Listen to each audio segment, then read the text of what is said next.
Hello and welcome to Colonial Outcasts, where we all yearn for the dismantling of empire for all of our sakes. My name is Greg Stoker. I'm a former U.S. Army Ranger with 4 tours in Afghanistan, and I'm joined by co host Mark Wayne. And look, there is no better case study for why empire is bad for all of us than the Iraq War. The people of West Asia know it. It overthrew a stabilizing government. And say what you want about Saddam, he kept sectarian and regional violence in check and created a war torn power vacuum that killed over 1 million people and directly contributed to the rise of the Islamic State, which really has nothing to do with Islam. Plenty of Plenty of Americans died too, or were maimed, or took their own lives from a combination of PTSD and knowing it was all for a lie. Trillions of dollars were washed out of the public sector tax base and into the private through defense contracts to the military industrial complex, all under the cover of a complicit media and academic network bent on manufacturing consent for a lie and for a war. There were no WMDs in Iraq. There was no Al Qaeda presence in Iraq until after we arrived. And this is something we take for granted, that it was literally all for a lie. Natural resources, imperialism, late stage finance, capitalism, name it. And I don't think most Americans have grasped what we did to Iraq, one of the oldest civilizations in the world, in order to bring freedom and spread democracy through full spectrum dominance. There are two incidents that bring the rank injustice, actually three, and we'll get into a third, but two incidents that bring the rank injustice of that war into the light in an age before social media could live stream a genocide in Palestine. First is Abu Ghraib, the US run torture prison outside of Baghdad, and the infamous Haditha Massacre of 24 civilians by US Marines in Iraq in 2005. A salient difference between these two crimes was that the Haditha Massacre lacked photos in the public sphere. A report by The New Yorker published yesterday, August 27th, has changed all of that. In an oral history interview from the Marine Corps in 2014, General Michael Hagee, who was the commandant of the Marine Corps at the time of the Haditha killings, bragged about keeping the Haditha photos secret. Quote, "The press never got them, unlike Abu Ghraib," Hagee said. The interviewer at the time, Fred Allison, a Marine Corps historian, interjected, "The pictures, they got the pictures. That was what was so bad about Abu Ghraib." Because if you recall the Abu Ghraib pictures, people were getting electrocuted, sexually humiliated by U.S. forces. Yes, Hagee replied, and I learned a lot from that. Those pictures today have still not been seen, and so I'm quite proud of that. Unquote. So that was from 2014. So there was a cover up of the Haditha massacre. No one went to jail, and the incident has thus far been relegated to the dustbin of history. Until now, Madeline Barron and the reporting team at In the Dark podcast filed a Freedom of Information Act request with the Navy seeking records that included the photos. They thought the photos would help in reconstructing what happened that day and why the military had dropped murder charges against the Marines involved. So the Navy released nothing in response. They then sued the Navy, the Marine Corps, and the U.S. CENTCOM, Central Command, to force them to turn over the photos and other records related to the Haditha killings. You can listen to all this drama about getting the records and the photos on season 3 of In the Dark podcast about that whole drama. But this story could not have been broken at a worse time for the U.S. war machine. Within the context of the ongoing genocide in Palestine, which the U.S. is instrumental in facilitating, at the DNC, Kamala Harris last week pledged that the U.S. would continue to have the strongest, quote, most lethal fighting force on earth, unquote. Wow. Okay. But I hope people are getting really sick of it. The lies, the cover ups, the dead innocents, the illegal wars. Today, we are talking about the Haditha massacre nearly 20 years later with a U.S. Marine who was in sector during the aftermath of the massacre, about the blowback that was still taking place 2 years later. This will be a two-part series, hopefully. Part 1 in context. Part 2 will hopefully involve an interview with a former Marine judge advocate general lawyer who was tangentially involved in the cover-up. involved in the cover-up, excuse me. He actually texted me last night, quote, "Greg, I was involved in the Haditha and knew of the cover-up. Those photos are burned into my memory," unquote. So hopefully that will be part 2, but no promises. So real quick, guys, Colonial Outcasts is on Patreon if you want exclusive content or to support the channel. Link in description. Anyways, that plug's over with. So let's get into the Haditha Massacre, what actually happened, what's important to know for the audience, and what this means going forward for the U.S. empire. So, Mark, do you remember the Haditha Massacre at all? I mean, I was 15 at the time. Or is this the first time you've heard about it? Very vaguely. It was in November 2005, correct? So that I'd been in Palestine, came back from Palestine in that time period. So I was kind of getting abreast of the events that were happening in the war in Iraq, because I was kind of sheltered from what was happening in Iraq while I was in Palestine. When I came back to the States, that's when I kind of became aware of all the events taking place. Ironically, in Palestine, one of my dorm mates was a former Marine who kept up to date with the events of what happened and what was going on with Iraq and what was happening with the Marine Corps. But I do vaguely remember that, but it was kind of meshed in with all the other incidents that were happening in Iraq at the time. So I think that's what happened at that particular period. The Haditha Massacre was kind of blended in with all the chaos that was happening in Iraq. So I feel like that's why it really slipped under the radar with the public, just because of everything else going on in Iraq, right? Yeah, and a lot of the same talking points that excuse war crimes in Gaza were kind of used for the cover-up, or because the consent and the complacency about what was actually going on overseas for the American population, and to the extent the Western public in general, was kind of already bred in there. You know, it takes a village, collateral damage happens, terrorists don't wear uniforms, same stuff. You know, it hasn't really changed. So basically, a Marine vehicle got hit on patrol by an IED, took a mass casualties, like 3 or more people get wounded at the same time. One Marine was killed, and then it seems the evidence is pretty overwhelming that they went on a mass killing spree. So let's look at an Al Jazeera clip from 2006, right after this story and the investigation broke. U.S. military prosecutors called the court-martial of Marine Staff Sergeant Frank Wuterich the last chance for justice in the mass killing of 24 Iraqis in the town of Haditha in 2005. But on Monday, Wuterich, who was charged with manslaughter, pleaded guilty to negligent dereliction of duty. Now he faces a maximum of 3 months in prison and a rank demotion. A military statement said, "That's right. So in the Haditha Massacre, women, children, innocent men, even a 73-year-old, I believe, in a wheelchair was murdered, shot multiple times. That's right, folks. 3 months in prison. Nobody ever did time for any of this." Staff Sergeant Wuterich accepted responsibility for his actions and will now be held accountable for those actions. Wuterich had ordered his unit to shoot the civilians after a roadside bomb killed a member of their convoy. The victims included women, children, and an elderly man in a wheelchair. Prosecutors said Wuterich was ultimately responsible for his team's behavior. Prosecutors dropped charges against 6 of the Marines, while the 7th was found not guilty of trying to erase photographic evidence from a laptop. Afterwards, the massacre was hushed up for months. The revelations further damaged the U.S.'s reputation among ordinary Iraqis and boosted anti-war sentiment in the U.S. With Wuterich's plea deal, legal experts say the criminal case is done. The current administration has taken the position we're going to look forward, not backwards. And as I said, accountability should be top down, not bottom up. The doctor who identified... What? I'm just saying, Mark, in basic training, basic infantry training, kind of learned that, like, what is a war crime and what is not. So I don't know what this whole top down, bottom up, or bottom down, top up nonsense is about. But anyways, continuing. The bodies of the victims in 2005 told Al Jazeera that justice has not been done. Wuterich will be sentenced on Tuesday.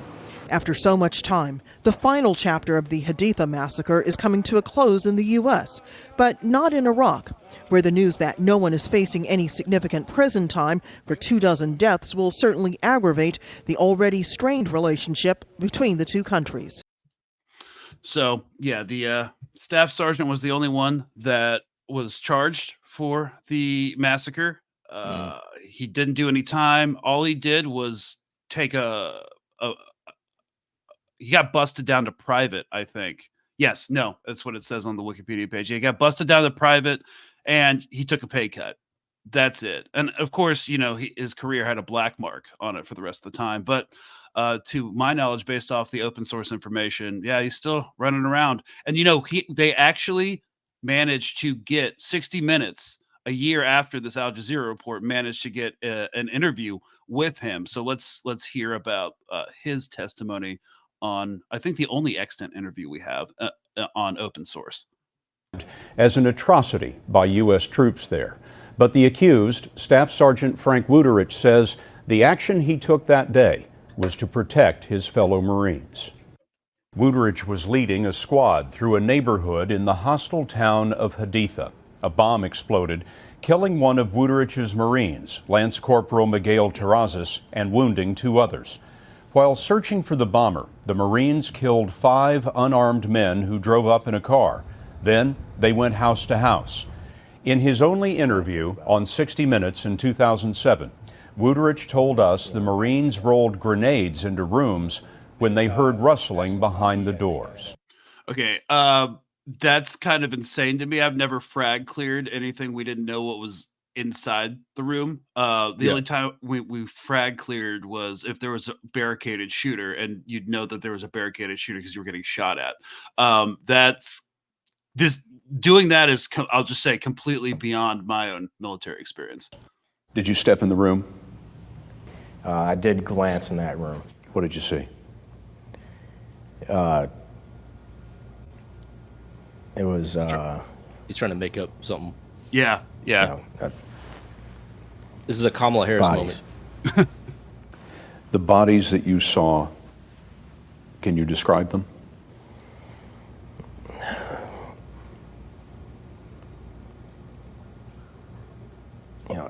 Initially, I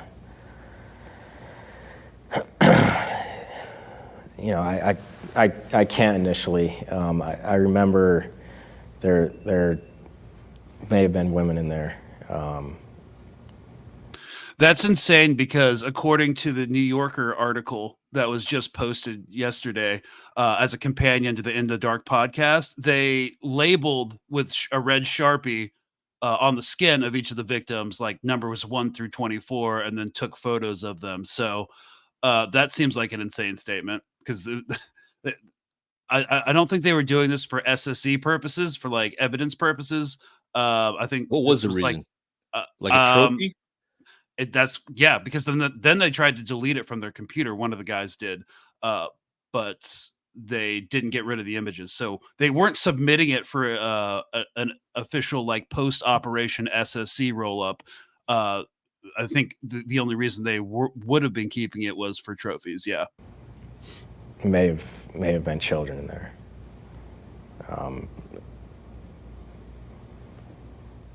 And you recognize that? I did. As the squad leader, is it your responsibility at that point to say, cease fire? Let's not take another step. We just killed some women and children here. My responsibility as a squad leader is to make sure that none of the rest of my guys died or got killed. And at that point, we were still on the assault. Okay, just because they're on the assault, they weren't taking contact. Literally, none of the people they killed had weapons. So that's another insane statement.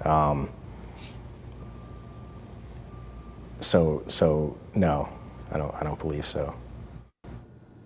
8 Marines were charged in the case. 1 was found not guilty. Charges were dismissed against 6 others, leaving Wuterich the last defendant in the Haditha killings.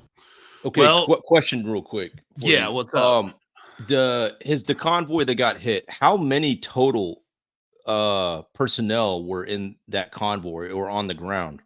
because it was a squad, right? He's saying a squad, but how many additional forces were there in that whole clearing, or in that in the clearing of the buildings? Well, I don't have a very good operational knowledge of Marine Corps infantry operations in that battle space during the Iraq War. But luckily for us, our guest today, Sergeant Alex Ramos, former infantryman who did actually serve in that AO from 2007 to 2008. When the investigation broke, they were beginning their mobilization to go to Haditha. And he was also in Afghanistan from 2010 to 2011. We're about to bring him on. He's a very outspoken anti-war activist now. He's also an artist. And I'm going to, just so you guys know what side of this issue he's on, I'm going to play a video from his social media account before he comes on. And again, he has intimate knowledge of this battle space that we're talking about. Here we go. So before I take off this uniform for the last time. This is the classic, I'm taking off my uniform.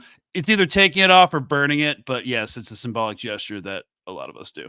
I'm sure I'll never put it back on. I do not hold pride in this uniform and the things that it stands for, especially now. After so many people who have worn this uniform have been silent about the things that are going on in Palestine. I have medals here that say that I've been overseas, part of a campaign of terror. No matter what I did, I was still part of a organization that caused so much pain and suffering in a region of the country that a lot of us know nothing about, or were never educated about a beautiful people with a beautiful culture, with huge hearts, who laugh like me, cry like me, love like me. I luckily had a chance to meet people during my time in the Marine Corps who radically changed my perspective on Islam, on Arabs as a people, of all religions. I'm thankful for the lessons that I learned. I do not encourage anyone to join the military. The only way to stop it is to stop joining it. We do not need to send another generation of young people to fight wars for organizations that are just going to use them as cannon fodder against an innocent people, only to rape them of their natural resources, enslave them to our petrol dollar, and to continue campaigns of terror that are destabilizing our world. And then these same people have the audacity to scoff at immigrants who are fleeing countries that we destabilized. So that video goes on for a while. Of course, we all completely agree with former Sergeant Alex Ramos, and we're going to bring him on. All right, man. Thank you so much for coming on and taking the time to talk to us about your experiences in Haditha, the blowback from that operation, and hopefully help contextualize the kind of operations you guys were still doing and doing before that event went down. Thanks for coming on. You're welcome. Thank you. Thank you for having me. It's an honor to be here amongst veterans who stand for a ceasefire and for a free Palestine. Right. Absolutely. Also, so I guess to get started, what do you think is important for the audience to know about the kind of operations that were happening in Haditha, what that town was like, just any ancillary information that was difficult to access as someone who wasn't there or in the Marine Corps? Yeah. No, totally. So one thing that people don't realize is we were not fighting Iraqis at all. I think you mentioned it before. We created a vacuum that was filled by then Al-Qaeda, right? And these weren't Iraqis we were fighting. These were Syrians, Saudi, Yemeni. We essentially created that war. We've manufactured that war directly.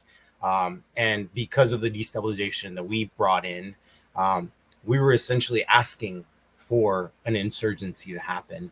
And in the middle of that was an entire village caught. You know, Iraqis they feared both sides. And that's one of the things that people don't realize is we've created this homogenized society with the language that we use, you know, especially when we train, you know, Marines. They don't tell you who Saudis, who Syrians are. They don't tell you the Yemenis. They don't tell you the history of the Sunnis and the Shiites. They don't tell you how to differentiate. Kind of like we know New Yorkers, Bostoners, New Englanders. Yeah. You know, if you're from New Jersey, you can kind of tell. But if you're from the South, they're all Northerners. They're all the same people. So that's what ends up happening in these situations with, you know, our manufactured consent is we're training people to go overseas and treat everybody as this word that keeps being used is terrorist, right? Mm-hmm. They tell you who your enemy is, and you go in and you treat everybody like that. So in the middle of this war that we essentially created, we fabricated this conflict, this war, were innocent people caught fearing both Al-Qaeda, who now became ISIS, who is a completely Western fabricated, you know, group, and Marines who, you know, at the time, especially in Haditha, this was the unit that fought in Fallujah. For anybody that doesn't know, Fallujah was a huge battle. Again, we're fabricating stories to continue to lead, you know, consent for the public to be okay with us continuing to, you know, extract resources. So Haditha became this battleground between these manufactured Western forces and the U.S. military. And it was a bunch of kids. You know, I know Mark asked the question about kind of like what was the operations like. So for context, in Haditha, that main strip of road that you saw that Staff Sergeant pointing at led north-south along the Euphrates, along the palm groves that led to the Haditha Dam, which was ran by the Azerbaijanis, who we know is also an ally to Israel and, you know, the U.S. empire, and our forward operating base, which was actually based out of a school, you know, which is and we would do convoys out. So to answer Mark's question, those convoys usually were about 8 to 12 Marines on Humvees mounted, turret guns, usually about 3 to 4 vehicles. So that was it. There was no additional forces. You might have 8 Marines. You might even have foot-mounted patrol that might have pushed out, you know, a little bit before, or, you know, can be sent out in case we have like a mass casualty. They get pushed out as a, you know, a team to support, which none was at that time, from what I gathered. But essentially, they got hit. There was one death from that unit, from that IED attack.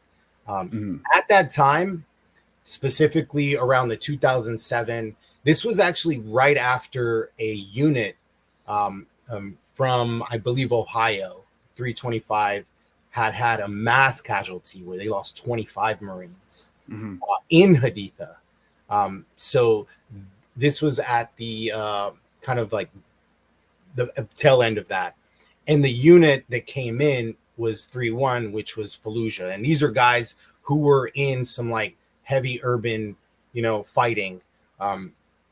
So contextualizing this, what does that mean, right? These Marines were already PTSD'd out, right? These were already Marines who had seen that context of there's a terrorist and we must fight door to door, you know? Well, that's the reason why I asked the question of the actual situation with that IED is that if you have 12 Marines in a convoy and an IED goes off, even from a tactical perspective, it wouldn't behoove them to start doing some house clearing without any reinforcements, because if they're facing a larger opposition force in Haditha, then they could easily be outnumbered, and it was just unsafe, even from not besides what they did to the families.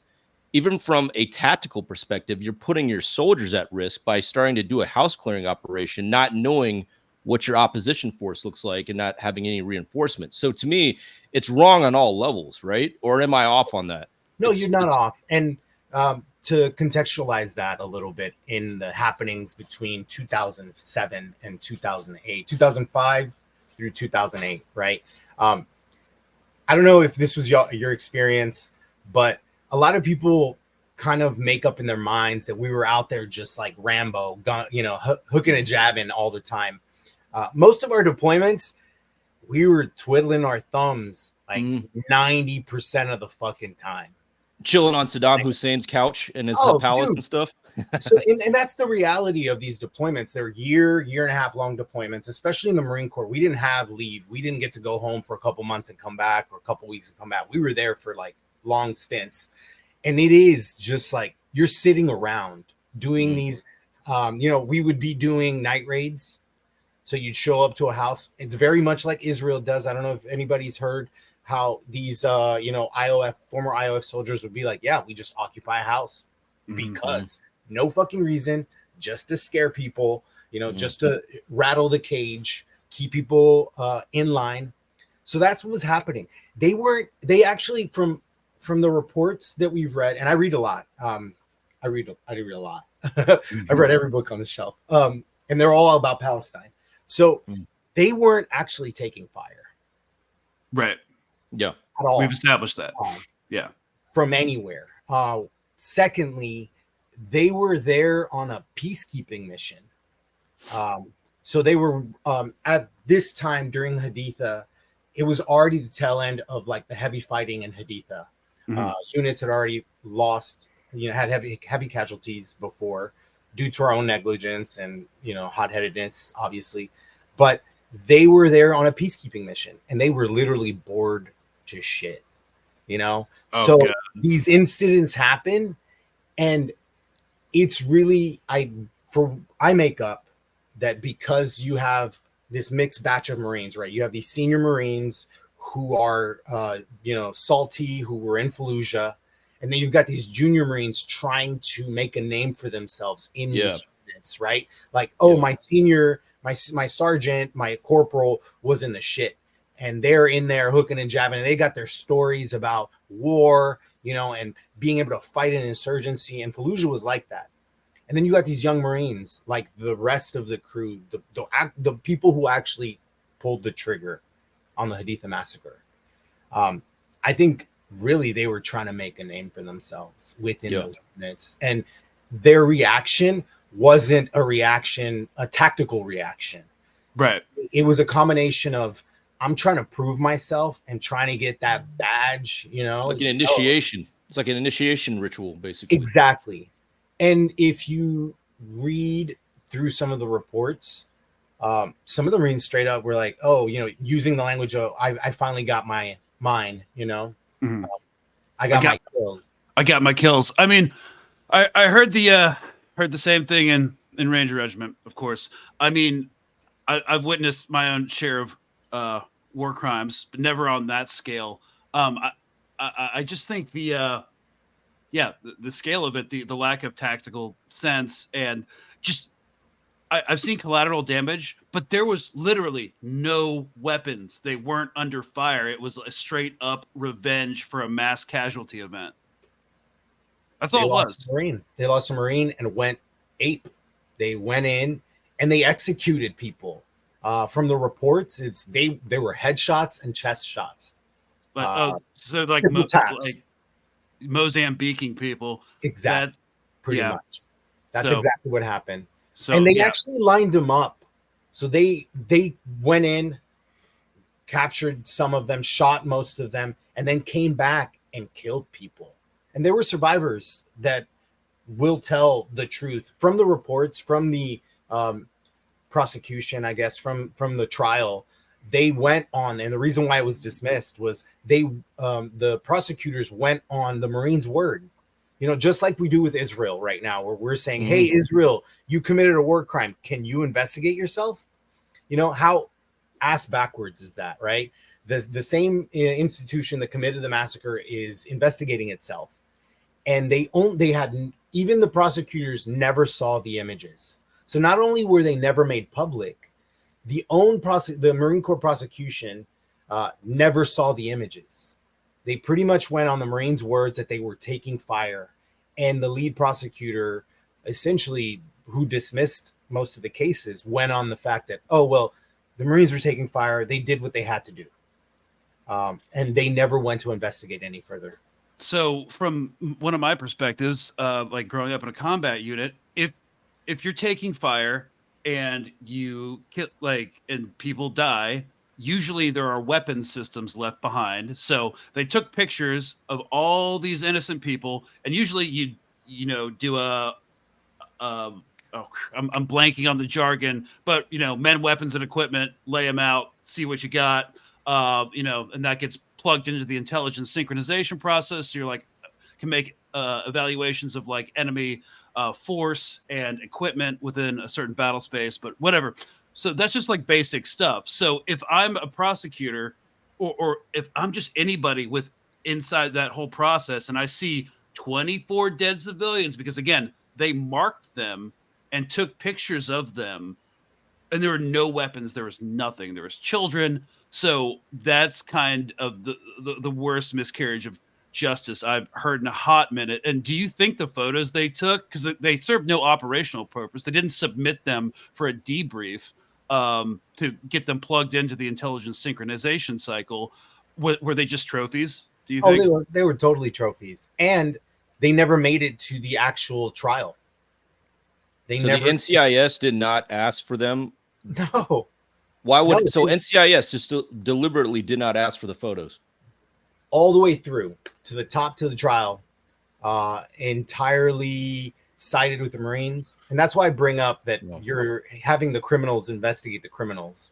There are a lot of great talking points that they use, and I haven't had a lot of time to go through some of the quotes and the transcription and a lot of the publications that these In the Dark podcast under the aegis of the New Yorker put out. But you see a lot of the same things, like fog of war, you weren't on the ground, put yourselves in the Marine shoes. I've heard put yourselves in the Navy SEAL shoes. Like after I watched them kill 3 women in Afghanistan because they're just shooting at random silhouettes in the window. So, and then our task force got shut down for a week because we were on a joint task force with SEAL Team 6. We got shut down for a week pending an investigation. And then it's like, oh, nope, good to go. So I've heard these things too. Fog of war, you weren't there. And I assume these age-old talking points were mobilized at that time.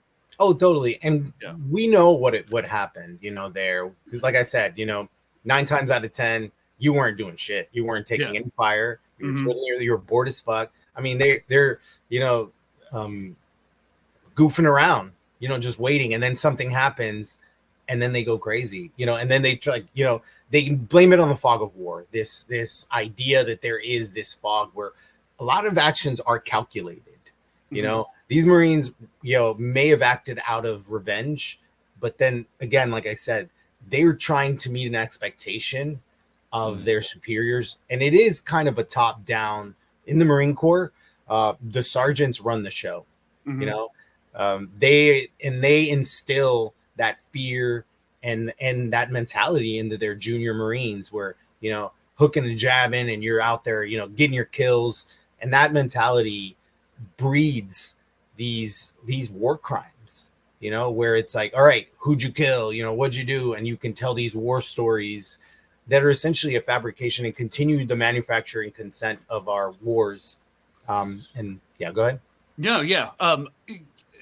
Piggybacking off like the fog of war, I don't think anyone's surprised to kind of hear that. Anyone who listens to this podcast is not going to be surprised to hear that. It's not just an institutional thing where people aren't held accountable, but it's also like a cultural thing. So we each, in my Ranger platoon, each squad or each team would have like an extra gun. It was just like a handgun. It wasn't U.S. military issue. Maybe there was like a AK-47, and that was what's called a drop gun, in case someone who shouldn't have got killed, and then you could take the SSC photograph and be like, see, they had a weapon. So, this is not just like, and that was, you'll never find that written down. because a lot of this stuff wasn't written down. It doesn't mean it wasn't institutionalized. It's systemic. It's systemic. So we were talking about this slightly before the podcast we started recording, about this idea of the fog of war and about the Vietnam War and how widely that was covered and how widely the Iraq War was not. Yeah, and that was systemic too. You know, we definitely talked about the My Lai massacre and all the pictures that the that the media was pushing out. It really pushed, and you've mentioned this before, Greg, that I really enjoyed, that there was this huge anti-war movement that happened post or even during the Vietnam era and Vietnam War, that essentially was kind of that push that we needed to end empire, right? Mm-hmm. People were getting politically engaged, and our country saw a threat and they pivoted. So fast forward to the Iraq War, they made sure that none of that. I mean, like you mentioned earlier, the commandant being like, I take pride in the fact that the pictures never made it to surface. So much so that 20 years later, they're barely coming out, Mm-hmm. and it's all part of this systemic, brushing under the rug and using language that makes people. So again, to the point, people, the general public, they actually don't know what's happening. They're being misled. And we use the language of the fog of war, which we see now with Israel, that, all these things happen and they will flash images, and the public doesn't know what they're looking at. So when they see that, they see this homogenized people, Arabs as terrorists, that's another language tactic. The fog of war, you weren't there. People, you get told, you've never been to Palestine, you don't know, we'll send you to Gaza, and they'll use this language. And it's all to trigger, all the programming that we've been led and fed, so when you hear the word fog of war, it definitely brings that up, and with Vietnam, the CIA saw that they just can't allow images like that to surface quickly, because you quickly start driving people. If those images would have surfaced shortly after the massacre, I think there would have been a huge shift in anti-war than there actually was. And there was a lot of still like support for the troops. I know Greg and we talked about this. I still get thanked for my service, and I hate it. I hate being thanked for my service. There's nothing to be thankful for. We killed millions of innocent people, both in Iraq and Afghanistan, and they were manufactured massacres that, we were a part of. So this idea that the media almost has a responsibility, right? And the media is run by the CIA. Let's just name it, right? Yeah. It's just an extension of it's a theater. And it's funny that we name, the military campaigns a theater. Mm-hmm. That's, we use that verbiage because they are, everything is kind of like tweaked to lead us. And imagine, Abu Ghraib was bad. Yeah. But it wasn't kids with gunshot wounds to the head. Right. If that would have broken, go ahead, Greg. No. That would have broken completely. But, you said that, the media is influenced heavily by 3-letter agencies to like manufacture consent. And it's not a left-right political issue. It's an empire. It's an imperial issue. So I wanted to show you this article that was published in 2012 by The Atlantic. And The Atlantic is, holy crap, one of the liberalist of the lib media publications. So this was an article from January 25th, 2012, when everybody thought this whole operation had a bow tie around it. It's titled in The Atlantic, "Why We Should Be Glad the Haditha Massacre Marine Got No Jail Time." Wow. So if you say that this media is influenced by 3-letter agencies, let's go to about the author. James Joyner is an associate professor of security studies at the Marine Corps Command and Staff College and a non-resident senior fellow at the Brent Snowcroft Center on International Security at the Atlantic Council. And I bring up the Atlantic Council like twice a month on this podcast because I hate them because they are the most obviously connected think tank to an intelligence cutout that exists. So yeah, if we just read some of the things that are ridiculous things that are said in this article, the staff sergeant's light sentence for his role in a terrible 2005 incident may be disappointing, especially to the victims' families, but the integrity of our justice system won out. I'll kind of spare you how insane this article is. After you do that, I want to play the an interview with the one of the relatives of the victims. Okay, awesome. So 2 paragraphs from this article. So Brian Rooney, the attorney for the Lieutenant Colonel Jeffrey Chesani, the highest ranking Marine charged in the case, declared before his charges were dropped, if it's a gray area, fog of war, you can't put yourself in a Marine situation where he's legitimately trying to do the best he can. It's a popular view in this country and long has been. The same sentiments were prevalent during the war in Vietnam, when many back home viewed incidents like the My Lai massacre as terrible but understandable. The Iraq War, even more so than Vietnam, pitted American forces against unconventional combatants who at times gladly used civilians, including women and children, to carry out attacks. Oh, the more Human things shields change, argument. yeah, the more things change, the more they stay the same.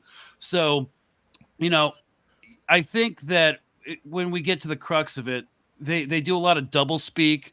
And here's the crowning achievement of this entire article. The final paragraph is, from O.J. Simpson to Casey Anthony to the hundreds of cases that don't garner national attention, the American court system routinely exonerates people that everyone knows are guilty of murder.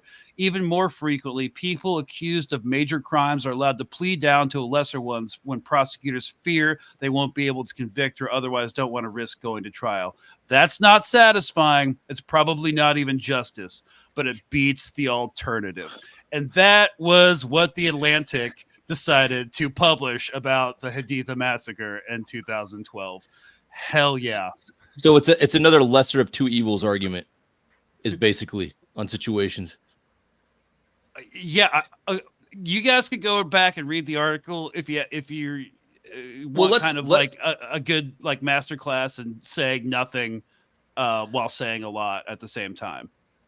Well, taking us outside the like even looking at it from like trying to have the United States be viewed in a positive light for strategic purposes on the world scene, it would also behoove you to have justice, to give at least the world, give the world at least the impression that we are a democracy full of justice, right? So even from a global strategic perspective, you would think that convicting them and giving them heavy sentences or a life sentence would at least signal to the world, hey, we are a democracy. So even by that guy's logic, it's all off. He's defeated in his own logic in that regard. And I want to play something real quick. This is the interview with one of the relatives of the Haditha Massacre. In Haditha, an Iraqi survivor. I don't know if you guys can hear that. Condemned Wuderich's sentence. I was expecting that the American courts would sentence this person to life in prison. He should appear and confess in front of the whole world that he committed this crime so that America could show itself as democratic and fair. Wuterich allegedly led the... Yep. Well, nothing new there. People do get prosecuted. Some soldiers have been prosecuted for war crimes in the U.S. occupation of Iraq. There was that terrible incident of a girl getting gang assaulted and then set on fire, and her family were murdered. Those people were prosecuted, but I don't even know what to say. This is just such a hugely disappointing thing. I kind of look back on my service and it's like, how did we ever think that was all right? And I was never down with doing things like this. On my first shoot house and Ranger Regiment, I was almost kicked out under the night live fire, the night vision live fire exercise for shooting a civilian target. So this is not something that's really been in my military experience. Like you said in your video, Alex, regardless of what we did or didn't do, we were still part of this machine that just killed a lot of people, investigated itself, excused itself, and kept rolling on for 20 years. And now it's still going on because the same thing is happening in Gaza, probably slightly more systemic than it was in the during the U.S. and NATO occupation of Iraq and Afghanistan. But, it seems like we haven't changed or learned anything from this. No, definitely. And one of the things that I kind of keep coming to mind is that these families are still dealing with the backlash. I mean, the New Yorker just released their article, and it's fresh on their minds. Justice has still not been served. So these families are still grieving the loss of 24 innocent lives, who had names, who had a history, some of them as young as 3 years old. So this is what we're dealing with, and we're seeing it in Gaza as well. If we have the time, I would love to read all 24 names. If there's any sort of justice that we can give, this is actually naming them and not just being these 24 innocent people. They have names.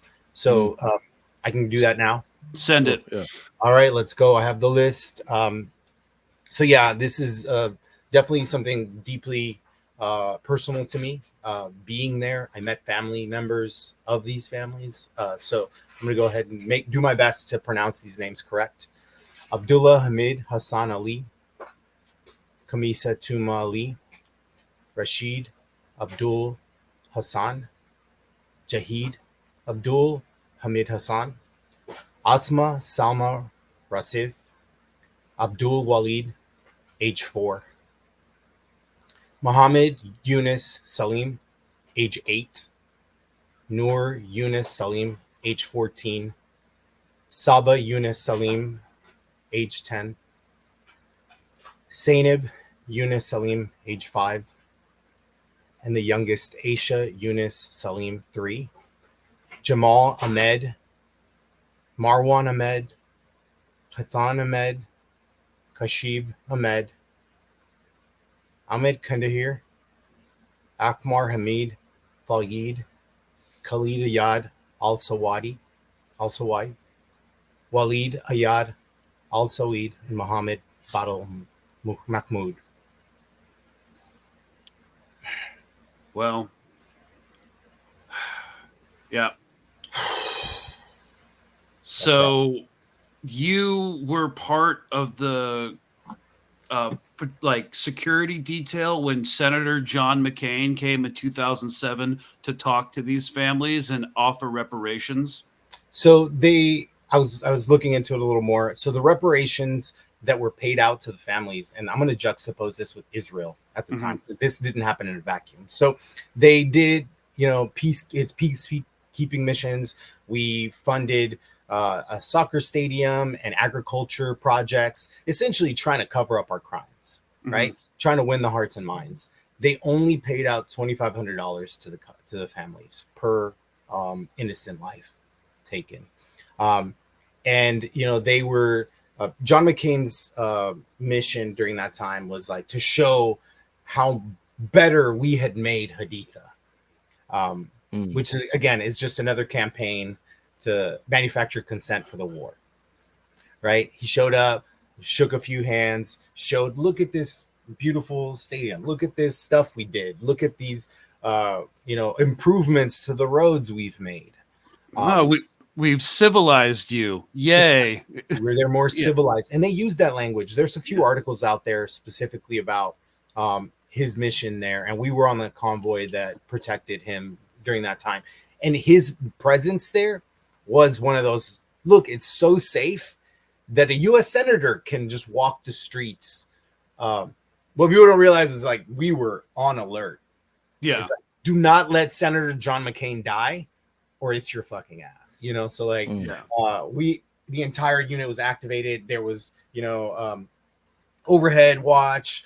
We had sent out patrols ahead of time to clear houses. So it was definitely fabricated to give us permission to continue with the Iraq war. Now, juxtaposing it to Israel, right around the time when the massacre happened, Israel had just de-engaged from Gaza and pulled out Israeli settlers. Now, I mentioned $2,500 paid towards the innocent lives that were lost.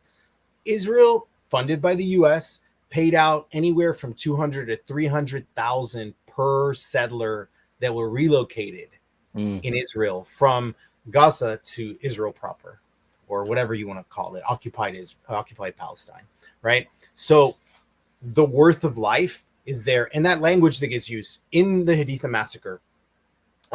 We talk about there was one death, and it justified to everyone who reads about it the 24 innocent lives. So the cost of a life, and we see it kind of as a meme now.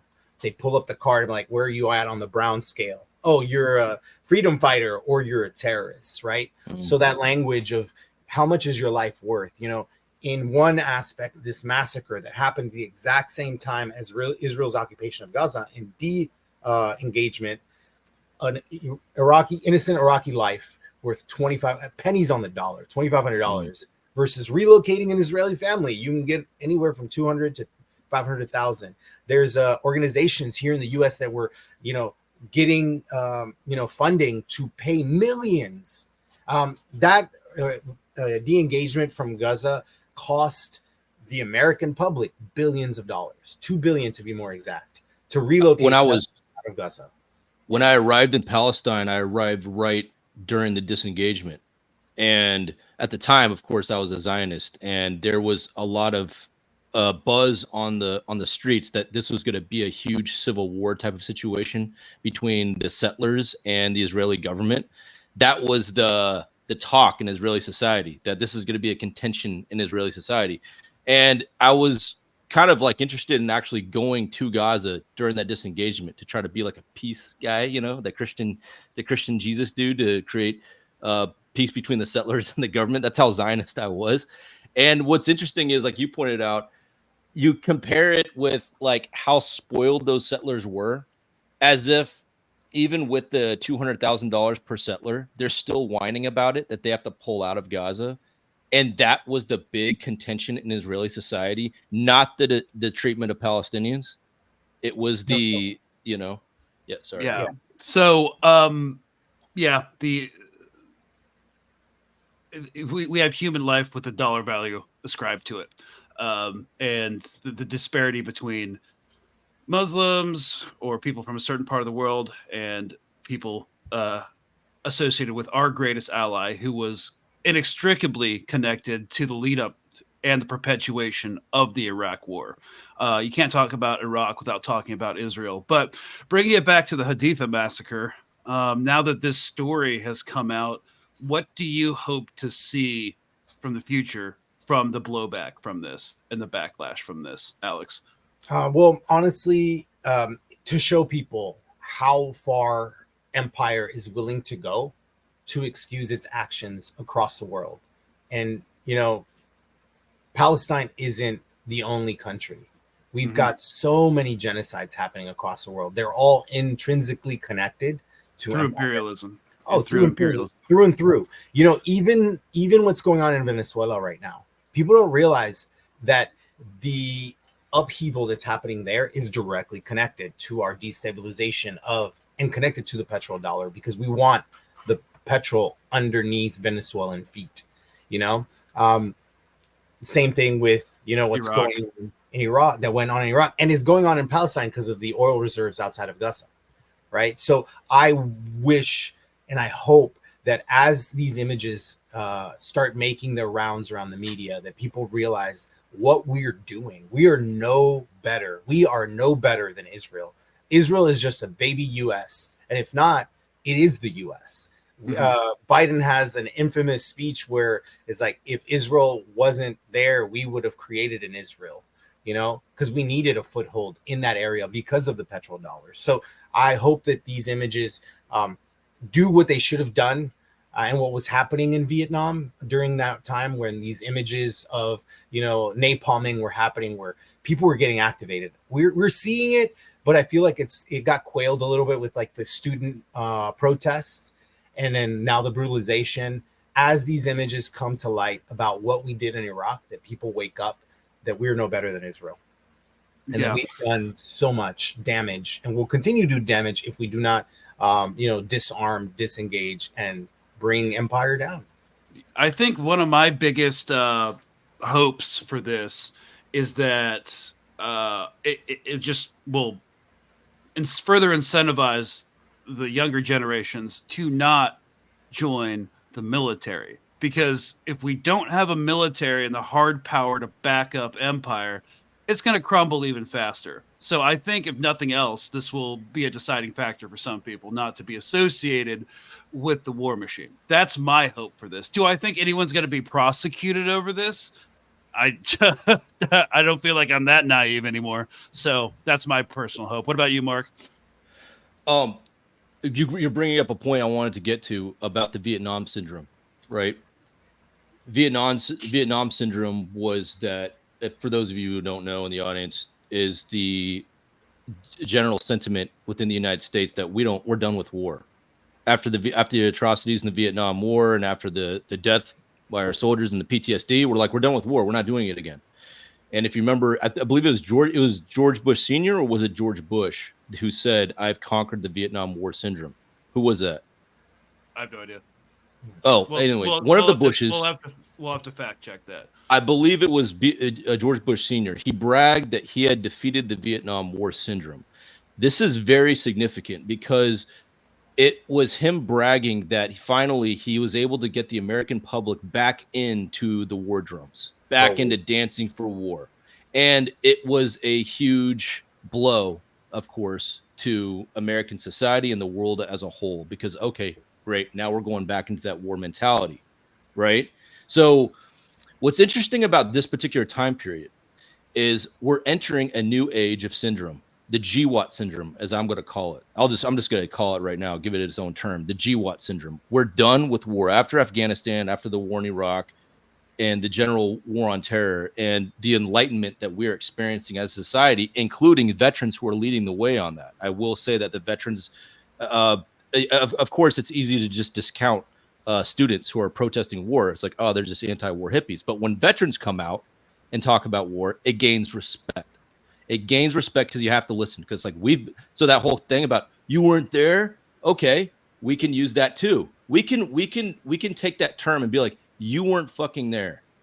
You don't know what we did, and you don't know how stupid it was that we were there in the first place. So if you're a civilian beating the wars on drums and you've never seen war, shut up and sit down, because we were there, we saw it, so on. So we're entering the GWAT war syndrome, or the GWAT syndrome. The question is, like Greg said, how is the government going to handle that? Because that's the biggest problem that our government has on its hands right now, is the GWAT syndrome. And like he said, if nobody joins the military, you don't have imperialism, just about, because you have no hard power. So what I think we need to be cognizant of is the tactics that our government is now going to be using to conquer the GWAT syndrome. And that's where I really think that us veterans, we can't just be like, oh, we're winning. The society isn't getting enlightened. We have to think a few steps ahead. Okay, now what's the government's move going to be? So we need to prep the public for the psyops that are going to be coming to try to get the public back into war. And we've already seen it with the whole Iran thing. Iran trying to assassinate Trump. I think that was an attempt to get the anti-war right wing, the Trumpers, on board with war with Iran. So anyways, just something for us to be cognizant of going forward with the public. We need to start doing our own preemptive strikes, so to speak, against the war mentality so that the government's going to be ruling out. Anyway, and the first line of defense is actually not a psyop. On Instagram last night, when I posted, when I made a post about the Haditha Massacre, I immediately got this will limit your account to non-followers instantly. I was like, okay, well, I'm already shadow banned for life, so screw you guys and your censorship. So I think the first step we're going to see is a media crackdown, and then I'm curious to see how the legacy media establishment will handle this. I think it'll be less desperate because it's not dealing directly with Israel, and that seems to be what they're trying to protect the most. So I think they'll try to do you see, we did war crimes too, okay? You know, and you're just trying to be mean to Israel because like we did it too. It's going to be something along those lines. You know, it's war. Crap happens. What about isms, man? What about isms? Yeah. What about Mosul? You know, what about how we bombed Mosul? It's like, yeah, just because something's bad doesn't mean something else that's bad is not bad. Anyways, I think that's what we have to look forward to. So we're at the end of our time. Thank you so much, Alex, for coming on and contextualizing some of that for us. Thank you, Alex. Hopefully we'll be able to do a part 2 with a JAG lawyer who was involved in the cover-up process. That's going to kind of be a really up in the air thing. But if we could land that interview, that would be so tight. But again, thanks, man, for coming on. Oh, thank you. Thank you for having me. And I love the feedback, us being able to talk about the things that matter. So yeah, I'm ready. Absolutely. Okay. All right, y'all. Thanks for listening. This was the Haditha Massacre Part 1. See you on the next one.